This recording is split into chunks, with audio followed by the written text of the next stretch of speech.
The Opportunity Exposure Workshop Series is part of the Oasis Accelerator Program through the Office of Technology Partnership at the University of California, Riverside.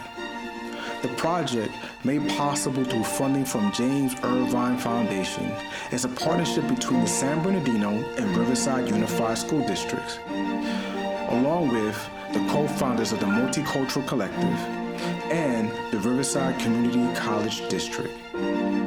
The Opportunity Exposure Workshop Series is a pilot project designed to connect young individuals to the idea of technology entrepreneurship who likely haven't been exposed to these concepts before, inspiring them with relatable success stories and information about how we need to help with evolving critical industries in an inland empire, and arming them with information on how to continue their career pathways, whether that be starting your own business or going to college or entering in an apprenticeship program.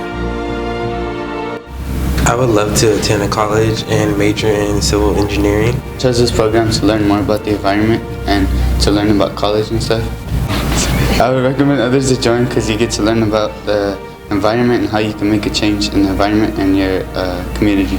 One takeaway from this program is that there are so many opportunities that are out there for young people like me that could be interested in something that might end up changing the course of their careers later on in life. So I really think that this is something that people need to pay attention to. One thing I learned about this program is just how to identify different types of problems in our community and solve problems about them. And I would recommend because I think it's really good with entrepreneurship and to help build your communication.